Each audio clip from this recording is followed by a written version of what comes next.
Saya kemarin menyebutkan satu ayat, fawailul lil musallin. Allah berfirman, celaka bagi orang yang taat dengan sholatnya. Musallin taat nggak?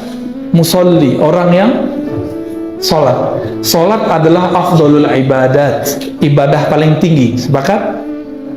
Tapi kok dikatakan wailun? Karena dia dalam taatnya bermaksiat. Bisa yang pertama apa?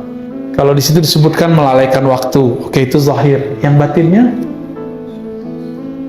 ada riya, ya, yuraun, gitu ya. Yuraun itu kata kerja madhi atau mudhari'? Mudhari'. Ah, itu. Jadi istimrar. Setiapnya sholat muncul merasa dilihat oleh seseorang, merasa dilihat, merasa ingin disebut orang soleh.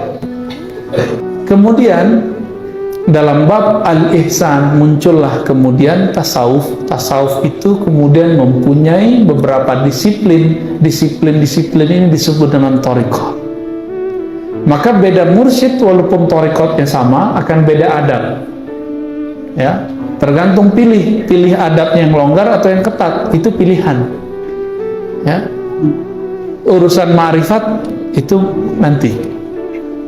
Puncak dari ihsan yaitu thariqat tasawuf adalah mengenal Allah ka'annaka tara, seakan-akan engkau melihat.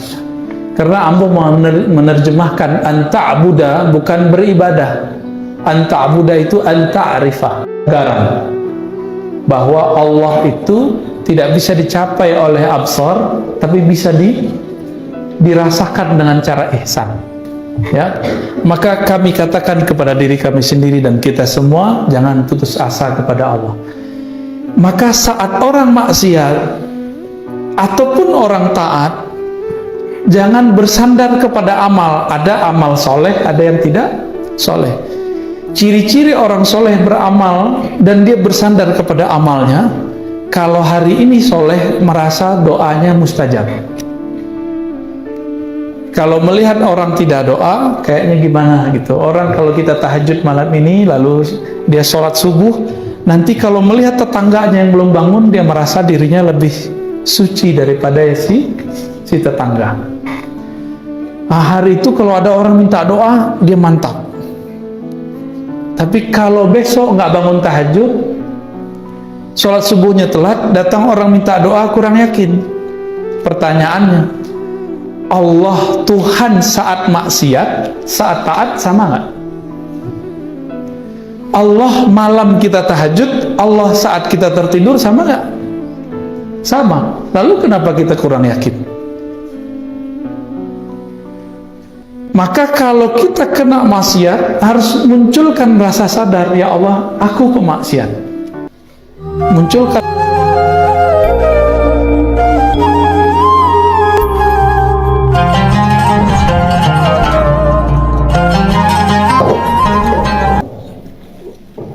Supaya hati kita dibuka oleh Allah Subhanahu wa taala, mari kita buka juga dengan baca surah Al-Fatihah. A'udzubillahi bismillahirrahmanirrahim. Ya kenal dia. Orang mau juga lah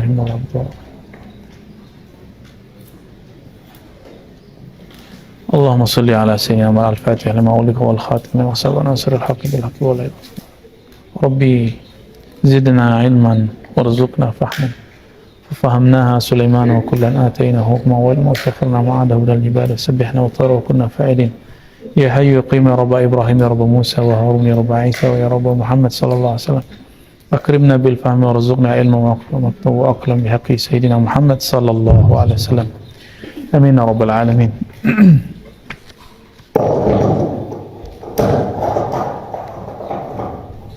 Baik, syukran.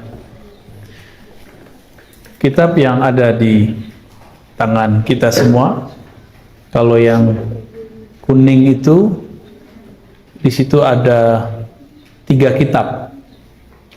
Yang di hasyiahnya itu syarah Imam Syarqawi, Mursyid Thariqah Khalwatiyah di Al-Azhar.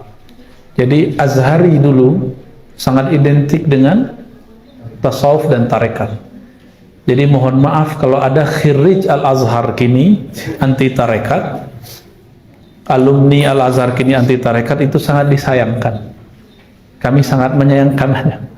Apalagi kemudian ada yang menganggap belajar hikam bisa gilo. Hah? Ada nggak orang belajar hikam bisa gilo? Hikam tuh hikam al-jununiyah kali, bukan hikam al-ataiyah. Le pernah mendengar orang belajar hikam gilo? Tidak, kamu tidak pernah mendengar. Jadi kalau ada buya ustaz mengatakan begitu, tidak usah ngaji hikam, ntar kalian gila. Nah, itu nyala gilo tuh. Kalau tidak tahu, tidak mengerti, uskut gitu, diam, nggak usah kemudian berkomentar. Kok berkomentar untuk hal yang kita tidak paham? Wala taqafu ma laysa laka bihi ilm. Jangan engkau berpegang teguh atau mengikuti sesuatu yang kamu tidak paham. Nah, ini agak sedih. Ya. Guru tarbiyah melarang murid tarbiyah belajar hikam. Hikam dulu. Tarekat itu cuma metode. Hikam itu salah satu hasil dari bertarekat. Ya.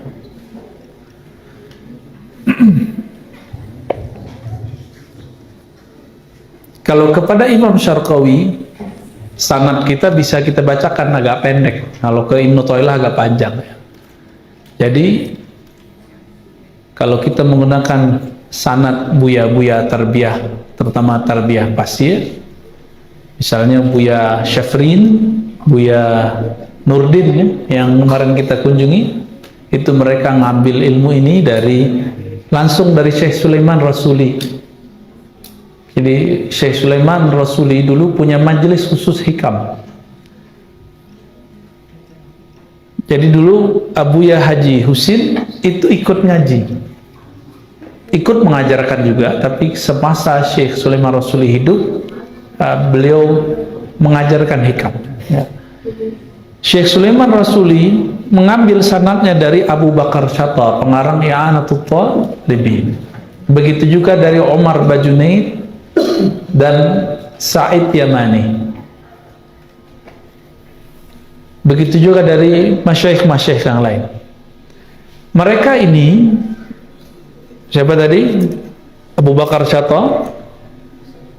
Abu Bakar Syatta itu sayyid, asalnya dari Mesir tapi tinggal dan lahir di Makkah.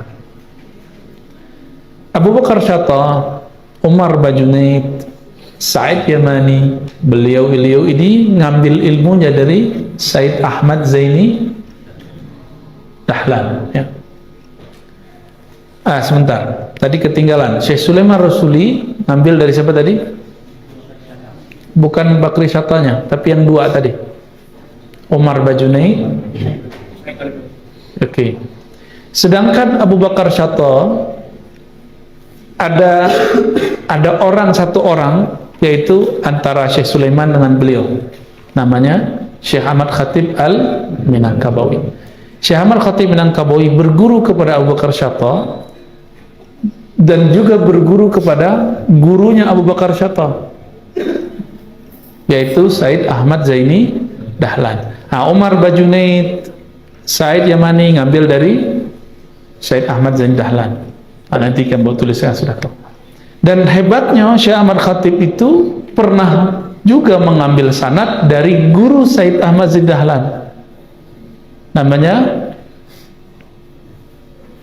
Utsman Ad-Dimyati, ya.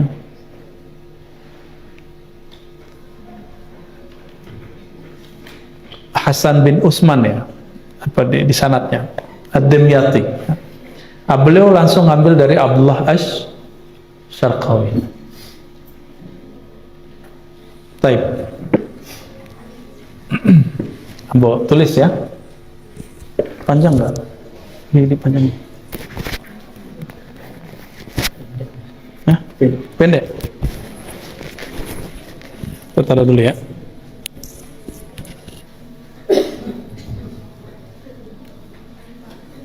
Jadi Abu Syafri, kemudian Nurdi dan guru beliau Syekh Husni, itu mereka semua ngambil dari Syekh Sulaiman.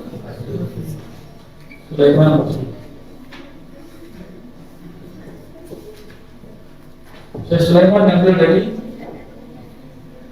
Syekh Ahmad Khatib. Syekh Ahmad Khatib punya guru Bakri Syafaq. Bisa dipendek itu Bakri Syafaq. Panjangnya Abu Bakar Syafaq. Punya guru Sayyid Ahmad Zaini Dahlan.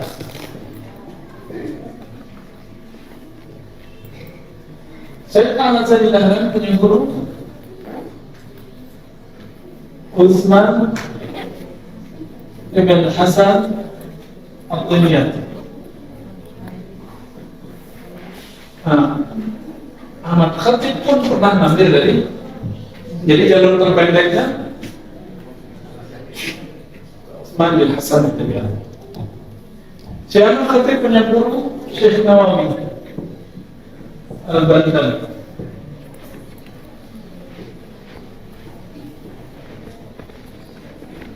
Jadi sanad Fathul Majid langsung pendek. Sanad kitab Fathul Majid. Berarti sanad I'anatul Talibin pendek kan? Dan Sulaiman Rasuli, Syekh Ahmad Khatib berarti syaitan. Tadi saya menyebutkan Syekh Sulaiman Rasuli punya guru namanya siapa tadi? Umar Bajuni. Umar Bajuni, kemudian ada Hasan Sa'id Yamani. Kemudian anaknya Sulaiman. Mereka ini mengambil ilmu dari langsung ke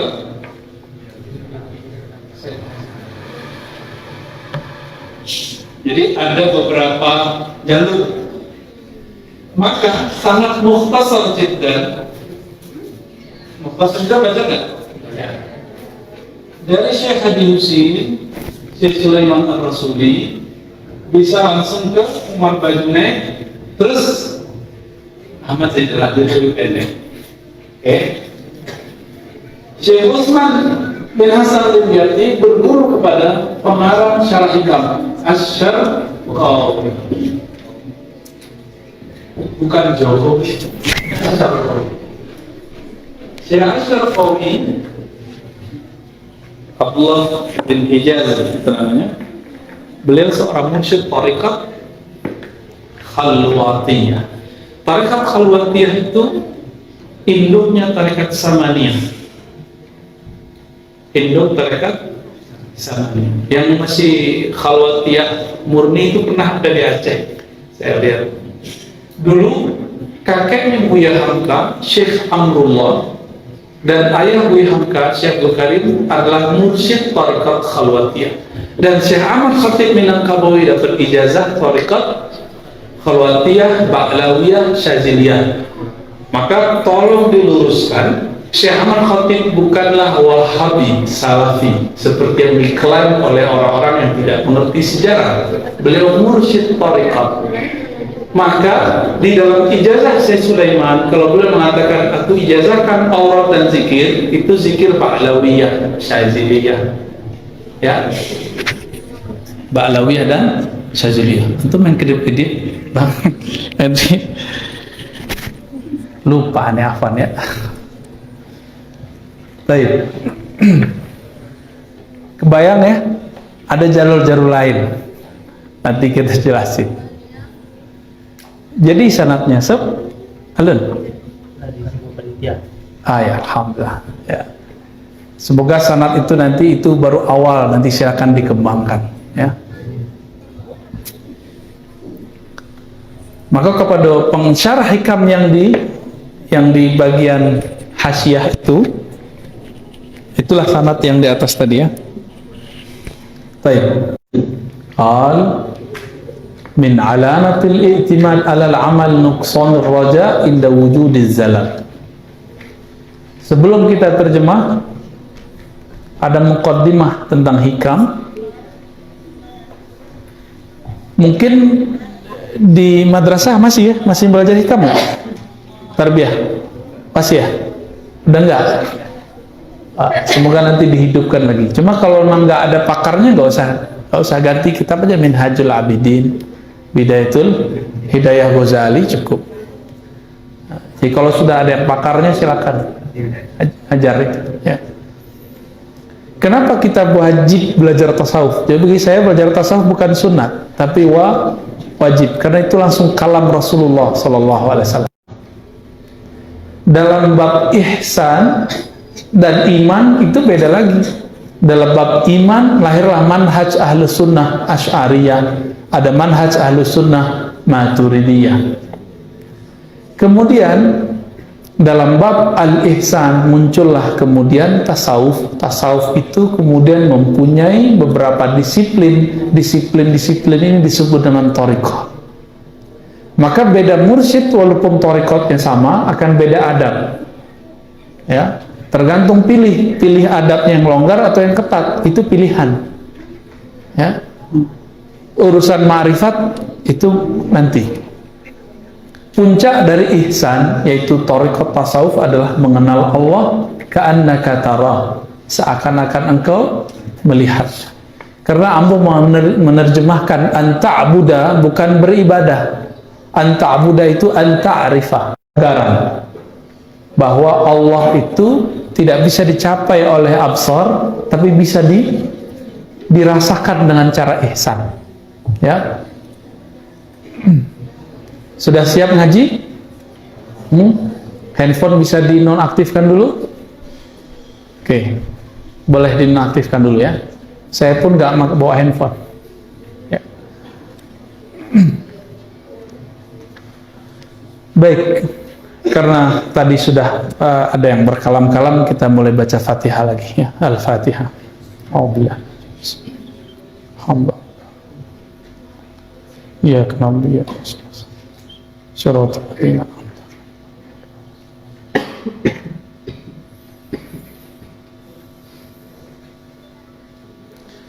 Allahumma sholli ala sayyidina Muhammad. Jadi ngaji hikam tuh nggak boleh ambo ada emosi. Jadi kalau terdengar sedang orang berisik, emosi hilang kaji hikam itu.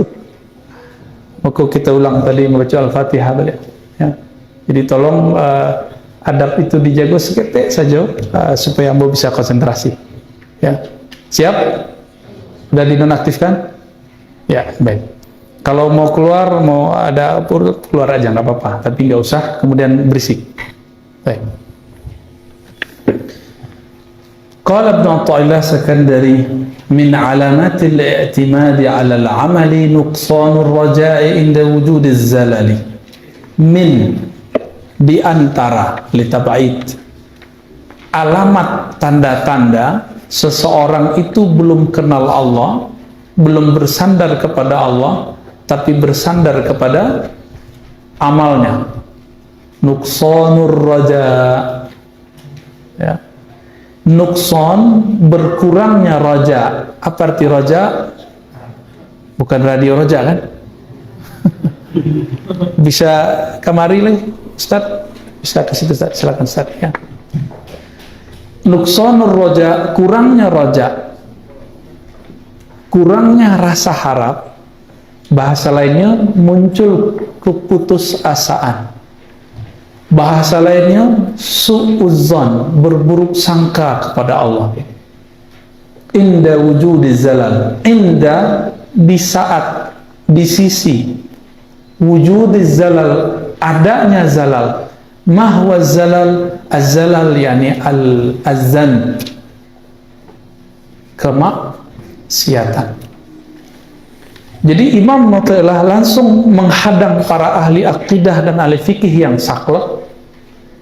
Ahli fikih itu disebutkan dalam kisah Bani Israel ketika datang seorang yang membunuh 99 orang ingin bertobat, datanglah ke ahli fikih, ahli hukum. Apa kata si ahli hukum ini?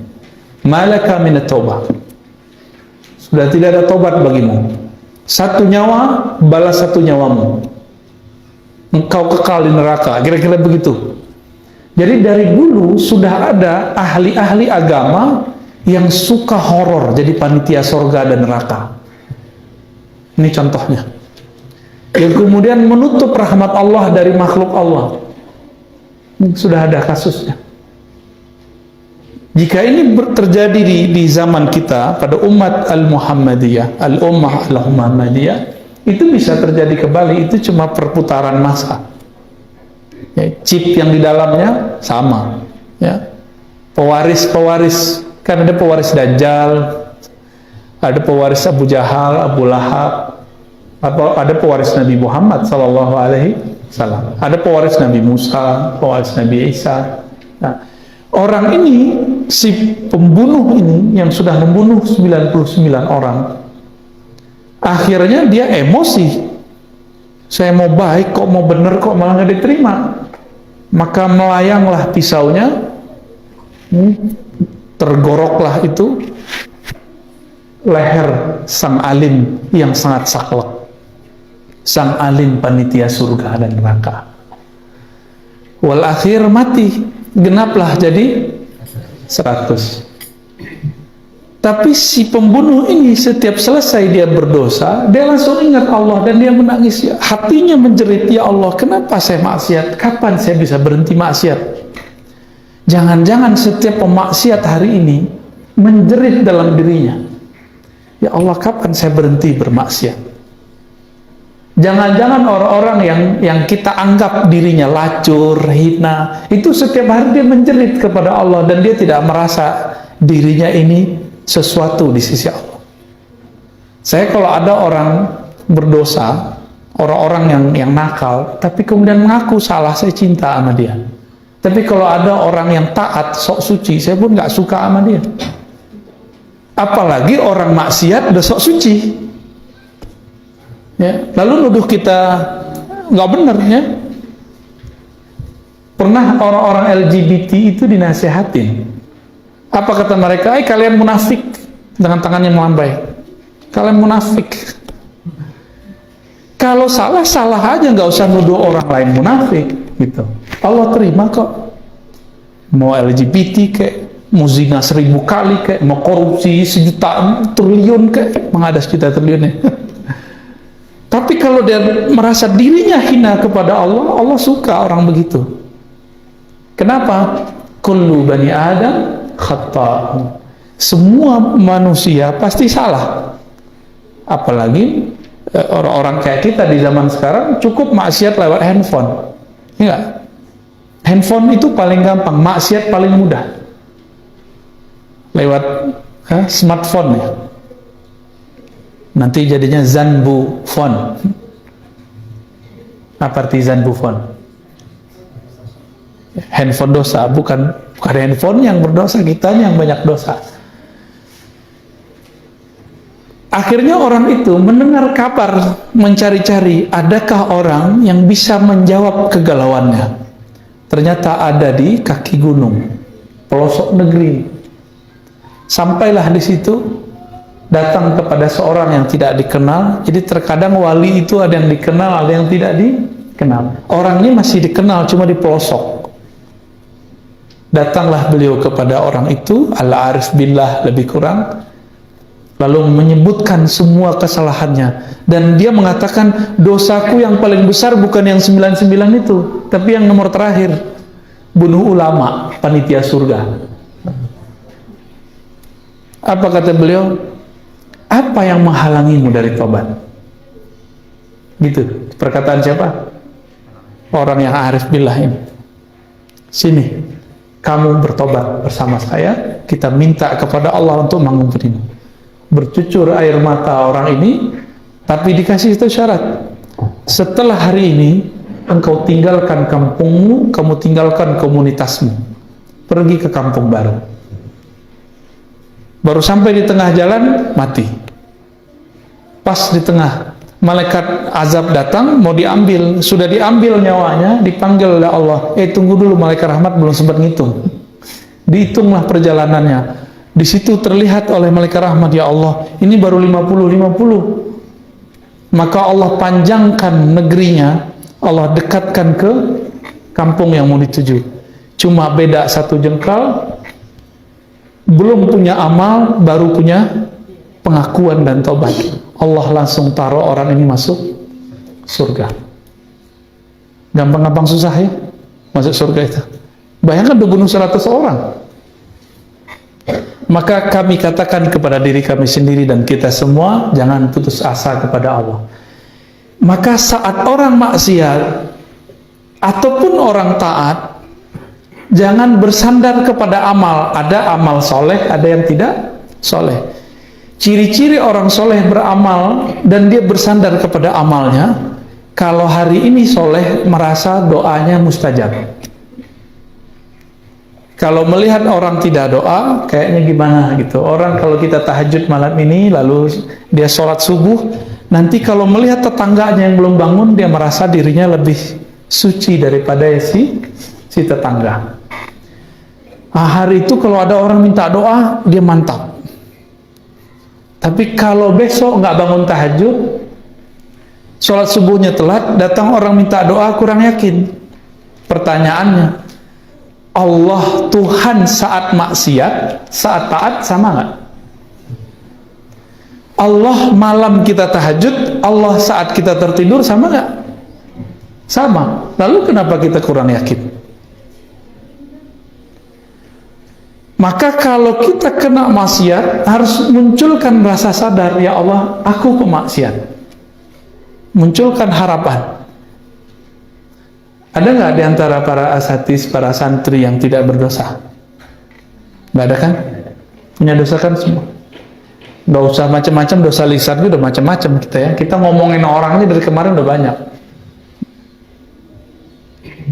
Dosa mata, dosa telinga, udah banyak lah ya. Belum lagi dosa hati.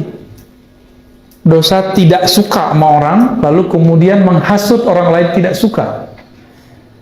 Dosa provokasi, dosa macam-macam lah, ria, dosa iri, dengki, macam-macam. Kita biasanya baru melakukan pertobatan dosa zahir, tapi tidak pernah melakukan pertobatan dosa batin, ya kan? Nah. Assalamualaikum. Maka orang yang arif billah memandang yang taat ataupun pemaksiat itu sama berbahaya. Kapan baru selamat? Kalau yang taat menganggap taatnya anugerah dari Allah, kalau yang maksiat masih punya harapan kepada Allah. Nah, kalau sudah begitu, baru orang ini aman. Ya. Adakah di dunia sesuatu terjadi bukan dengan izin Allah? Ada nggak? Berarti orang taat izin Allah. Tuh. Kalau orang maksiat izin Allah nggak? Mulai bingung. Berarti Sanusinya nggak lolos tuh. Fathul Majidnya nggak lolos tuh. Orang maksiat Allah izin nggak? Allah ridho nggak? Nggak. Beda nggak izin sama ridho? Bagus. Izin itu kudrah iradah. Allah berkuasa untuk menciptakan yang orang sebut baik ataupun buruk. Nah, kok angin kapal leo. Bantu kapatan. Tapi angin-anginnya lasuh nak. Seru. Bikin damam separuh badan.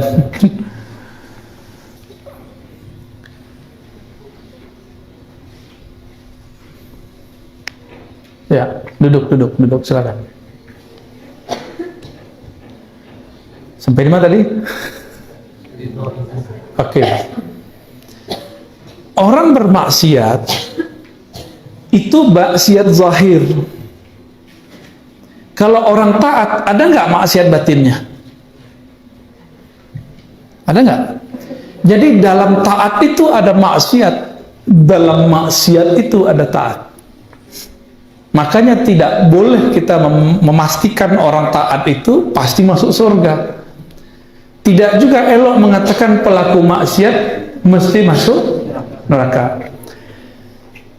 Saya kemarin menyebutkan satu ayat, fawailul lil musallin. Allah berfirman, celaka bagi orang yang taat dengan solatnya.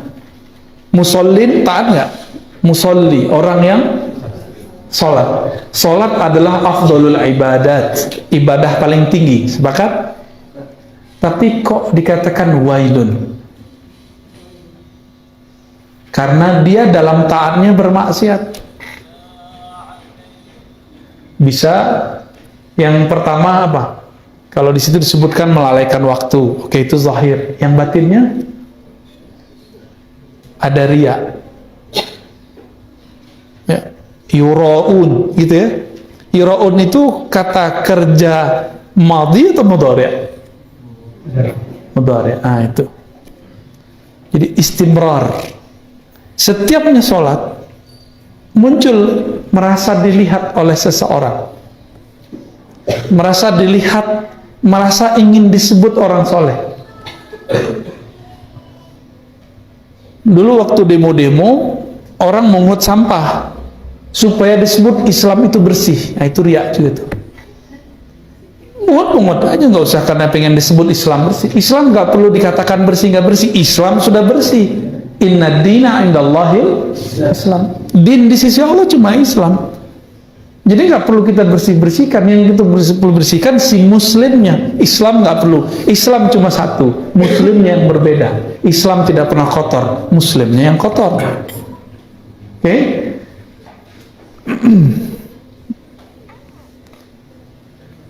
Di dalam maksiat itu ada taat. Apa taatnya orang maksiat? Tobat. Ya, kalau orang maksiat merasa hina di hadapan Allah, kemudian dia tobat, itulah taatnya orang yang bermaksiat. Maka disebutlah tobat itu tawabin. Tawab yang ahli sorof. Pakai tasdidnya tuh, musyaddad. Apa maknanya? Lebih dari istimrar, tikrar. Jadi tikrar ini doyan tobat, bukan doyan maksiat. Maka tobat itu kata Nabi bukan seperti yang dirumuskan oleh kita-kita yang ribet. Tobat itu cukup sekali, tidak ada dalilnya. Tidak boleh kemudian tobat sambalado. Tidak, bagi ambo tobat sambalado itulah yang sunnah. Tapi maksiat sambalado tidak boleh ya. Apa maksud tobat sambalado? Awak doyan tobat. Tapi definisi orang awam, tobat itu cukup sekali. Setelah tobat tidak boleh maksiat. Maksiat tidak boleh. Tapi siapa yang jamin setelah kita tobat, besok kita nggak maksiat? Siapa yang jamin? Ada nggak jamin? Nggak ada jaminannya. Karena tidak ada jaminannya, Allah kemudian nggak menyebut dirinya taib. Allah menyebut dirinya tawwab. Aku menerima orang yang berkali-kali tobat. Maksiat, tobat lagi. Terjebak maksiat, tobat lagi. Terjebak, tobat lagi. Begitu. Sampai kemudian Allah makomkan dia pada makom tawabin. Maka Allah jatuh cinta kepada orang yang tawab. Nah, Nabi mengatakan, an-nadamu taubah. Yang disebut taubat itu menyesal. Nah, si laki-laki yang membunuh 100 orang tadi, setiap kali dia membunuh, dia menyesal. Itu rahasianya, hadisnya. Ya. Nah, ini fikih jalan lain. Ya. Kalau versi fikih, dosa ya dosa, enak. Maksiat maksiat. Tapi kan Nabi membawa ilmu kan bukan cuma ilmu fikih. Nabi membawa ilmu ihsan. Kira-kira Nabi lebih sering membawakan ihsan atau fikih? Hah? Fikih? Ihsan. Bukan ihsan kawan awak nak. Ketika ada seorang laki-laki Badui datang ke masjid lalu berdoa, ya Rabb, irhamni wa Muhammadan, sayangi aku saja dan Muhammad, yang lain tidak usah. Menjelang keluar ada orang Badui yang lain atau orang yang sama, dan disebutkan di hadis itu, nampaknya tembok tak kena ada nyobang air ketek, langsung nembak di situ ya. Jadi kayak dulu sopir angkot zaman dulu, zaman kini nggak tahu lah, berubah kali ya. Dulu kalau setiap melihat tembok langsung buang air ketek di situ. Nabi marah enggak? Ada orang buang air kecil di masjid? Enggak. Nabi mengatakan, da'uhu, biarkan dia. Bahkan mereka kemudian dapat ilmu fikih. Justru karena si ihsan inilah orang kemudian dapat ilmu fikih. Apa kata Nabi? Wa ahriquhu bil ma. Maka dapat kajilah sahabat. Kaji cara membersihkan najis dari buang air seni. Ya. Dapat kaji. Orang kalau bertambah ihsan, bertambah fikih. Maka ambo alhamdulillah dimudahkan Allah dari sedari kecil ya. Umur 12 tahun, umur 9-10 sudah mendengarkan taklim seumur Hisham itu. Sudah mendengarkan taklim hikam.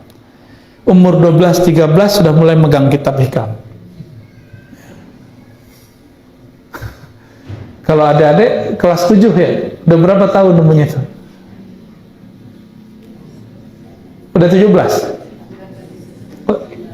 19? Wow. Terlambat enggak? Enggak terlambat. Sebab ada beberapa guru yang khawatir kalau ada santri belajar hikam duluan. Tak gilo. Kok gilo tu lah gilo dari dulu. Sepanjang isuk kena lampu oleh pernah begilo nak? Hah? Banggu-anggu aja. Pernah begilo sob? Enggak ya? Hendri orang ribat kan?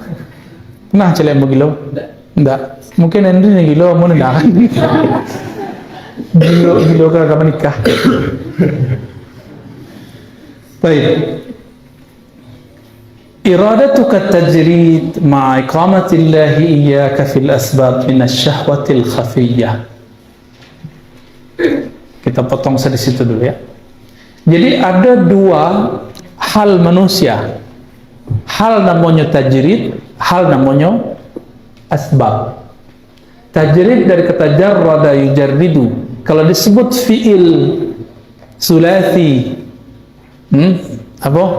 Fi'il sulasi bukan yang belum ada tambahan. Dibuang tambahannya, namanya mujarrad. Jarrada yujarridu tajridan. Itunya. Dibuang asbabnya, dibuang tambahan-tambahannya, bernama halnya tajrid. Jadi bisa wajah sorof tu mengaji hikam. As-sarfu as-sufi kali ya. As-sarfu al-qalbi, itu ilmunya Imam Al-Qushairi. Imam Qushairi menulis kitab An-Nahwu Al-Qalbi, Nahwu Qalbu. Dipakai rumusan Sibawai, kemudian dijelaskan maknanya secara ilmu qalbu. Baik. Tajrid berarti menanggalkan asbab-asbab. Asbab orang sembuh dari penyakit apa? Baube. Asbab orang DPR sakit bakar aja, berdagang, mengajar, bekerja, kira-kira begitu. Asbab orang kemudian bisa punya anak, ya menikah ya.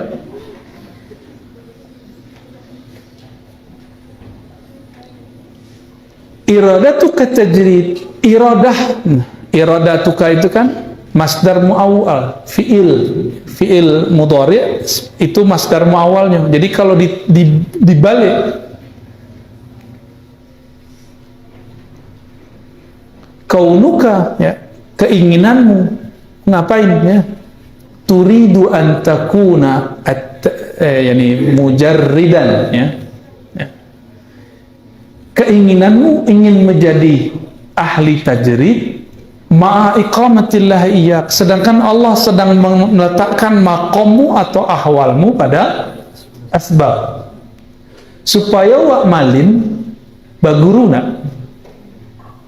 Kalau ilmunya fikih ya ngaji kitab Fathul Mu'in atau Talibin, tapi kalau ngaji ma'rifat pemikir atau Ado juga yang versi mengaji. Nah, jadi ado bisa masuk dalam banyak hal. Masuk Pak Ustadz. Ya, fadal. Kamu kursus Ustadz. Ya. Assalamualaikum marhaban. Ya. Kami lanjutkan Ustadz ya. Iradatuka tajrid. Iradah engkau berkeinginan tajrid, melepaskan sebab. Ingin alim tapi tidak masuk pesantren, tidak masuk madrasah, le bisa? Nah, le bisa? Bisa. Ngaji di surau, samu situ. Ampun tidak orang pesantren dong. Baru kuliah mau pesantren, tapi mau mengaji di surau. Jadi kaji-kaji terbiah itu mengaji dulu di surau. Samu tidak? Nah, berarti samu itu. Ada surau nalah pakai papan tulis kan, ada surau yang masih surau lamu, kau surau lah pakai kelas. Baik, engkau ingin alim tapi tidak ngaji, itu sama namo dengan ingin tajrid tanpa, sedangkan Allah menginginkan sebab. Makanya mohon maaf, mursyid tarekat tetap saja tidak mengerti ilmu fikih kalau tidak talaki ilmu fikih. Apa sebab? Ilmu fikih itu harus ditalakikan, harus asbabnya mendengar, membaca. Kalau tidak ada pek. Sebaliknya, orang madrasah ingin mengerti ma'rifatullah, tapi tidak ingin ambil asbab bermakrifat, jalani thariqah. Malah kemudian ingin carai talak tiga, tidak usah mengaji tasawuf, gilo wak beko. Nah, itu kan ingin bermusuhan tuh, dan itu pengkhianatan terhadap pendiri-pendiri tarbiyah Islamiyah.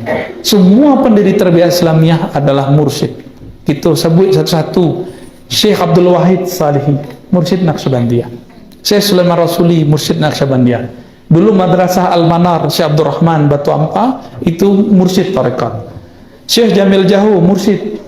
Syekh Zakaria Labaisati Malalo, mursyid sadonya. Syekh Abdul Ghani membuat madrasah di Batu Basure dulu, mursyid. Maka siapapun yang mengatakan belajar tasawuf membuat gilo, fahuwa khainun ala masyayikhihi, maka dia pengkhianat terhadap pendiri madrasah, pengkhianat terhadap ulama-ulama ahlu sunnah.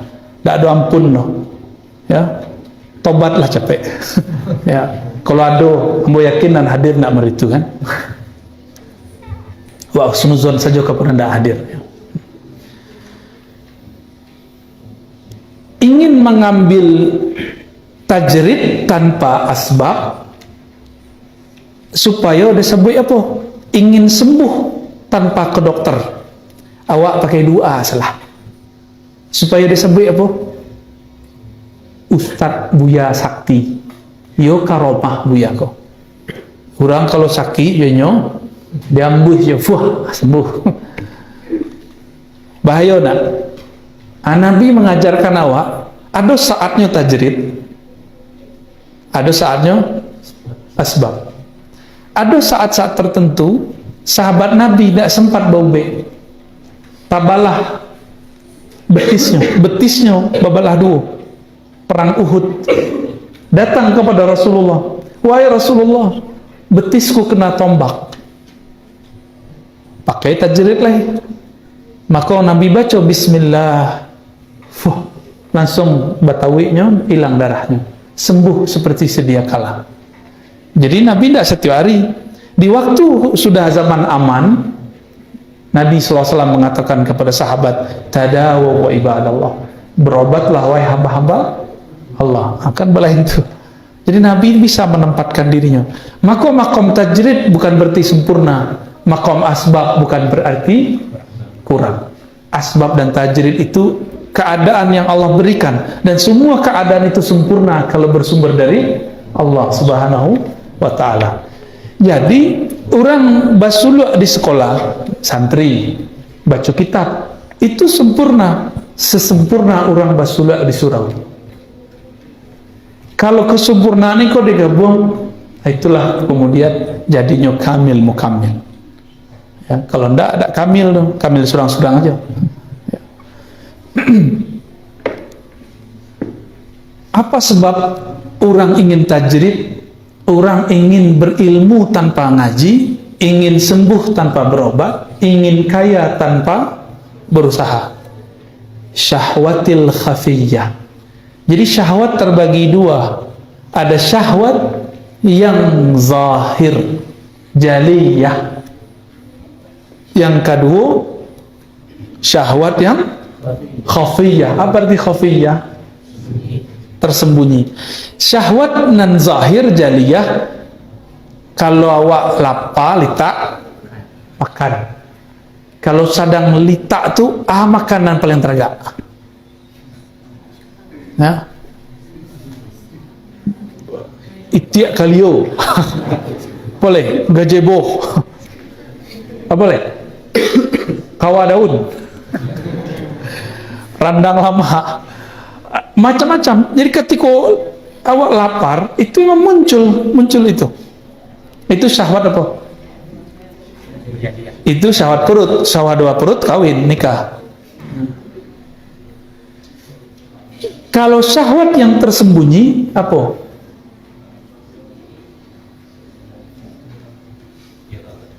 Ingin disebut wali, ingin disebut sakti, ingin disebut soleh, ingin disebut Islamnya bagus, ingin disebut berjuang.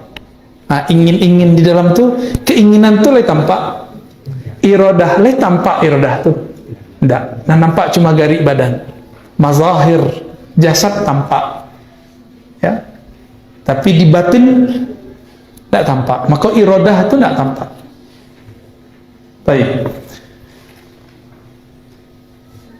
Kalau orang ikut thariqat, kadang ada tersembunyi dalam ketulusan. Itu ingin jadi mursyid, ingin jadi khalifah, ingin tampil. Kalau santri, kalau di pesantren tidak apa, tapi kalau di surau bukan tempat ingin tampil-tampil. Surau itu tempat udfun wujudaka. Nanti sampai waktu kalam itu, benamkan dirimu. Kalau lu saatnya tampil, jangan tampil. Ya. Wa iradatukal asbab. Iradahmu, kehendak tersembunyi dalam dirimu untuk mengambil asbab. Nah, aku tabaliak. Ma'iqamatillah iyak, sedangkan makom dan ahwal yang Allah berikan kepada engkau, kini makom engkau tajrid. Indak perlu inyo karajo satyo ari lai pitilah datang jo. Pitih. rupiah. Dolar. Ayo balik. Indak bau beknya sembuh. Indak perlu nyo ngaji ilmu lah turun. Siatu? Marhaban Buya, silakan Buya. Duduklah di marka 7 Buya. Di awang-awang boleh Jo.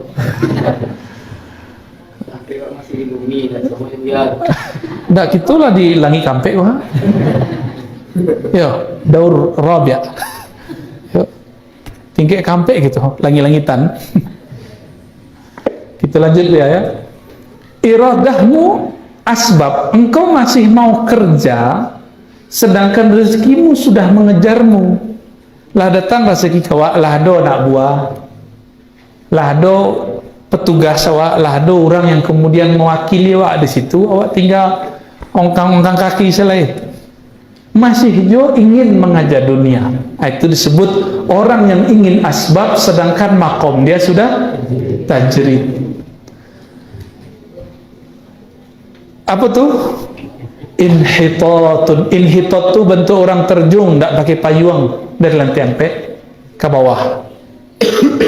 Kejadiannya beko kakinya dia patah nak. Itulah terjadi. Jadi orang-orang yang lamapan secara rezeki zahir, ini harus kemudian mencari rezeki batin. Ya. Kini orang Pekanbaru lah dicubu-cubunya kan, ditinggalnya seminggu usaha no. Barakah Pak, barakah Bang ya. Tapi kalau awak ndak karajo, Indak makan wak dong, berarti makomo apa? Asbab, wajib buat bakarajo. Indak wak karajo seminggu, rezeki ada aja. Berarti makom wak Allah tajrid. Tapi tajrid kok kadang bisa berubah. Maka itu suka-suka Allah. Kadang wak makom wak tajrid, kadang wak asbab. Begitulah setiap hari. Tapi untuk rezeki itu bisa ditakar khusus untuk orang-orang yang bekerja baik di dunia lepas ataupun di perkantoran. Kalau pensiunan, itulah tajrid tuh. Seharusnya tidak sibuk-sibuknya mencari leh. Oh masalahnya nyo buka cabang bu ya. Anaknya kete-kete, berarti harus kembali ke makom asbab. Ya. Nah, penempatan makom itu kadang-kadang tidak pas dek kawan.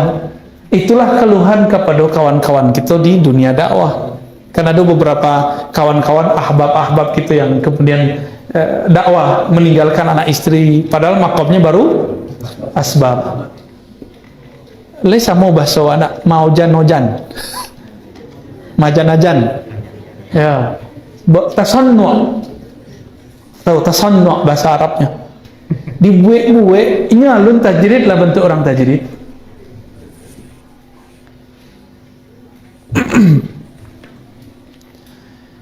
Apa kata kawanmu dulu?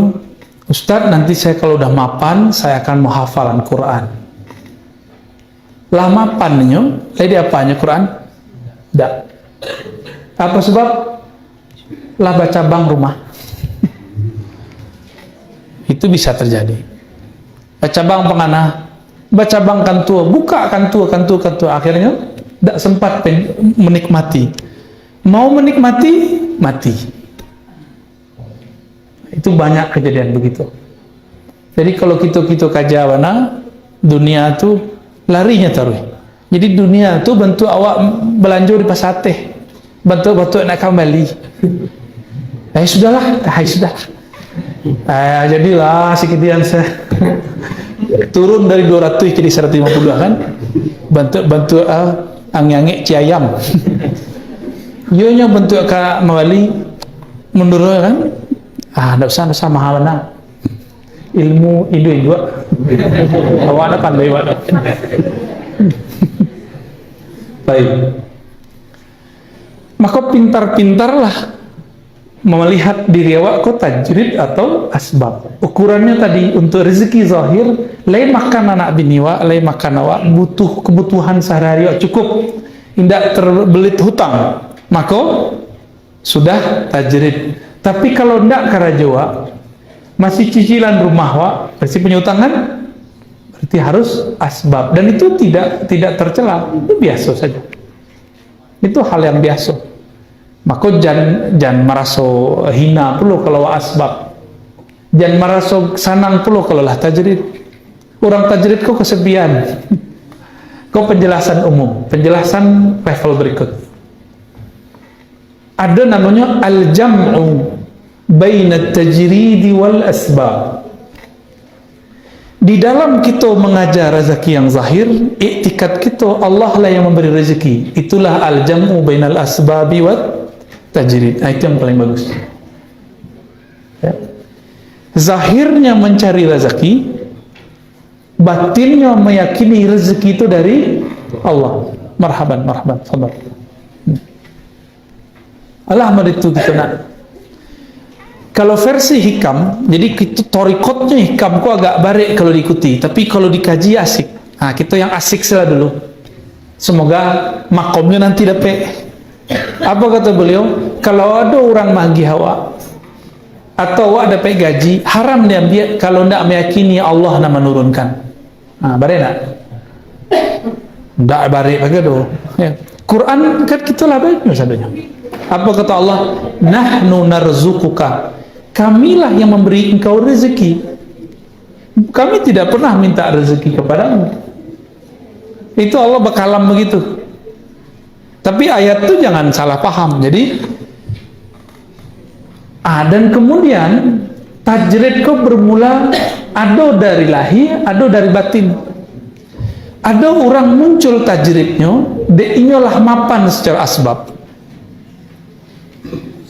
Maka kalau nanti si asbab zahir kok lunggah, berkurang, tajridnya longgar, yakinnya pudar. Ada orang begitu. Jadi mapan secara zahir belum jaminan. Yang mapan secara batin itulah yang dikehendaki Allah dan Rasulullah. Apa mapan secara batin? Ma'rifatu ilallah wal yaqinus sadiq. Kenal Allah Ta'ala, yakin dan tidak bisa diganggu, digoyah. Orang begitu, walaupun dia tinggal di teh bukit, di teh gunung, pasti rezekinya datang. Apa sebab? Yakin itu magnet paling kuat. Dek kita kurang yakin, makanya kita bakal raju. Tapi bedakan yakin dengan konyol. Lain tuh. Lah jalehnya udah bisa yakin, nyetinggan pula asbab. Kemudian bakalan saya tawakal kepada Allah. Ya, itu orang tuh tidak termasuk itu.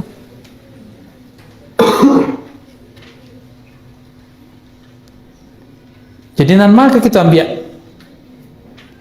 Kalau jalur santri, jalur orang bakarajo, jalur orang awam, yakin itu tumbuh, tajrid itu tibu, kalau lah mapan secara lahir. Maka bakatolah orang sombong kambuh dulu. Ustaz, naik kan?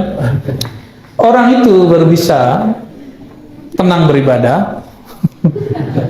Ayo malih aja kalau ekonominya aman. Tahu waknya nak PNS wak kan? Waknya nak PNS lah.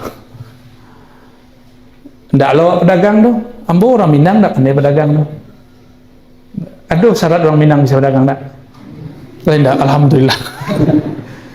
Ya, kalau orang rumah lah orang Jawa, kok dibuang lu doang. Akhirnya orang tu ambo babatin dalam dirimu. Ya Allah, sudah kau mungkin aku dapat ujian. Kau lah tando kalamnya, kalam ujian. Ya banyak ujiannya sudah itu.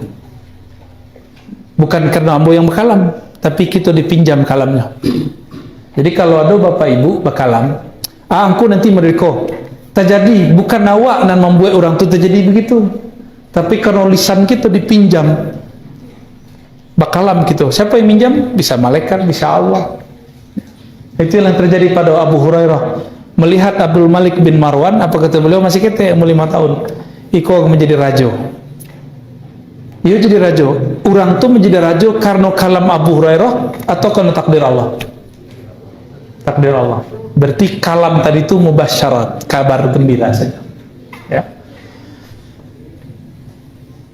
Yang tepat itu yakin munculnya dari dalam. Tidak bergantung kepada amal banyak atau rezeki dan berlimpah. Ambo bertanya, Tuhan kita ketika kita susah, kan dia sama nak? Ya Tuhan kita ketika senang. Nah, maka seharusnya yakin itu ditumbuhkan. Mau susah senang, yakinnya cie, yaitu Allah. Nah itu baru disebut at-tajrid al-mutlaq. Nah, boleh tambah di syarahnya. At-tajrid al-mutlaq. Apa tajrid mutlaq? Senang susah, asbab dan tajrid yang inyo pandang hanyalah peran Allah Subhanahu wa ta'ala. Kalau santri itu faham bab tajrid, inyo mengaji, dapat faham, ndak takjubnya ke dirinya, ndak merasa pintar dah. Ayo cadia, ayo. Ayo gagah wak pada buya. Buya ndak tahu arti kode wak tahu. Kan ada godaan gitu nak. Ada saat-saat guru-guru pun blank. Mungkin terkena utang di rumah. Atau bercakap di orang rumah. Blank. Ketika menerjemah ndak fokus-fokus. Diluruskan semua santri. Hebat nak? Hebat. Tapi di situ setan datang. Oi santri, oi murid, oi anak sekolah, iyo hebat engkau. Engkau kini afdal wa azka minal ustaz. Lebih hebat daripada guru. Itu ambo makasih. Dulu ambo mengalami itu. Dulu kami ngaji kitab di sekolah, kitab-kitab MAKN. Kitab MAKN, ya. Bab usul fikih, bab tafsir, macam-macam. Mungkin guru sedang pengananya jauh, luponya, bertanya Ar-Razi apa maknanya kok? Kita jelaskan maknanya. Anta musik, asabta. Betul. Keluarlah setan bakalam. Tadanga kamu, tapi tadangan tidak telingaku. Tadanga dalam hati. Ayo-ayo Pak. Kalau itu dipupuk setiap hari, jadilah orang itu sombong. Maka kadang-kadang faqih, mutakabbir itu banyak. Orang pakiyah tapi sombong itu banyak. Pancimeeh, marandahan orang. Setiap menangan khutubah ditunggunya kalam khotib kena salah. Jadi juri. Fal wailu lahu. Orang itu sangsara badannya. Kuruh badannya yang jelek itu. Baik. Itu at-tajrid al-mutlaq. Tajrid yang bagus tadi, yang tawassut, yang bisa kita pakai kini, zahir kita mengambil asbab, batin kita berkeyakinan itu dari Allah. Kalau bentuk buya politisi misalnya, ingin meraup suara, enak. Dek gagah kampanye, atau dek Allah menggerakkan orang itu? Allah sebenarnya. Awal rancak kampanye kan Allah saja menggerakkan, enak. Kalau itu dibawa, insya Allah terpilih soleh. Oh iya, irodah beliau. Ya Allah nomor tajrid nyolai ustaz. Nah, itu dong. Kalau dak lo kita ada di dalam itu orang-orang itu saja harus ada kita modus.